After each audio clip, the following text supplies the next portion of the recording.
And Dr. Mark Saunders from the Traverse City area, Williamsburg, he's in, was just describing to us as we move into the longest day of the year, the summer solstice coming up soon, why you have to wear sunscreen. He's saying get the 30 is the number you want for sunblock. And he said you want one that blocks all sorts of rays. But after the fact, you should inspect your body, and I'll let the doctor tell you, because what are we looking for in case we do have a skin lesion or something unusual? Very good. Yeah, it's very difficult to tell people what a skin cancer looks like because, quite frankly, they all look different. So instead we talk about a normal mole looks like. I tell our patients that to understand abnormal, you have to understand normal. And a normal mole should obey our ABCs of skin cancer. The lesions should be symmetrical, and so therefore we think of ABC. A is asymmetry. We don't want asymmetrical. We don't want funny-shaped lesions. We want round ones. Correct. We want round, oval. We want symmetry, not asymmetry. So not that's our something A, that looks ABC rule. like a Rorschach test, not a strange-looking blot. Correct. And then B is border. We like moles that stop. They have a well-defined border. Cancers fade out. You really can't tell where they begin, where they end. And then C is color. We want uniform brown. It can be light brown, dark brown. We want brown. We don't want speckles, blacks, reds, funny colors, if you will. So we think about those ABCs. We want symmetry, good border, brown. If you have a lesion that's funny-shaped, ill-defined, not brown, that's where we worry. Where are they most likely to appear? You name a place in the body, I've taken a skin cancer off of it. So I don't want to necessarily say that it can't be a cancer because it's between your toes. But in general, by far and away, sun-exposed areas. Forehead? Forehead. The nose is the number one place people get skin cancer. Right? Our nose kind of protrudes. The skin, the sun beats down. Now, we're talking about non-melanoma skin cancers. With melanomas, the number one place where a man gets a melanoma is on the back, and the number one place where a female would get a melanoma is on the lower extremities. And those are not caused by the sun, or they are? Well, the majority are caused by the sun, but that brings up a whole issue. Unlike non-melanoma skin cancers that tend to occur in sun-exposed areas directly, the melanomas can occur anywhere. That's why our patients with a history of melanoma, we get them on a regular scheduled total body skin examinations because they can get a melanoma anywhere.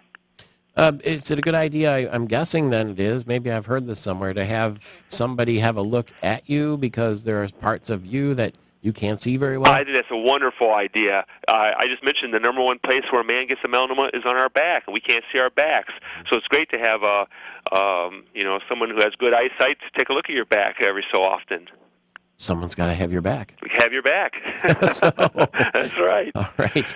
Anything else we need to know as it's summertime here? So it's SPF 30, is that what it's called? 30 or higher, and make sure it's a broad spectrum sunscreen. Try to avoid the hours.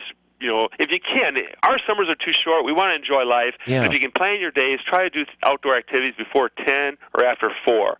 Try to avoid that midday sun. Clothing with hats, broad-brimmed hats that protect our ears as well, and long-sleeve shirts. Again, enjoy life. Just protect yourself. Would you ever lay out in the sun? Well, I know. No, you just never would do that, would you? No, I can't see. No. There's different occupations, obviously, that spend a lot of time in the sun, and those occupations are high risk for skin cancer. So to lay out and expose yourself to a carcinogen doesn't make much sense to me. Wow. And that silver thing that sometimes people hold, like George Hamilton, so that they get that reflection, that would be banned in your world, That's even worse. Too. Exactly. We talked about water earlier, about the reflection. So, yeah, there's no such thing as a healthy tan. A tan is damaged skin. That's what we have to keep in mind. A tan is damaged skin. So, again, I want people enjoying life. Our summers are too short, but let's protect ourselves. How do you feel about tanning booths? Oh, boy, I'm not for them at all. I can just tell you horror stories. Tanning booths, you're exposing yourself to ultraviolet radiation. That's what it is. It's ultraviolet radiation. If you say to somebody, hey, do you want to go get some radiation? The natural response is, well, you're crazy. But that's what it is. It's ultraviolet radiation. So there's no such thing as a healthy tan. We're trying to promote the idea that pale is beautiful. What about spray tan? Well, there's nothing wrong with a spray tan. You're just dyeing the skin. I'm trying to promote the idea that pale is beautiful, so I'd say, well, what do you need that for? On the other hand, if people just, like the color, and I don't see anything wrong with that. Finally, Ireland is out front and center if pale is beautiful. Pale is beautiful. There you go. That's what you got. Nice white, pasty Irish people. There you go. Doctor, thank you very much for being a good sport, too. And hopefully that was helpful to a lot of people, a dermatologist in Williamsburg, just outside Traverse City.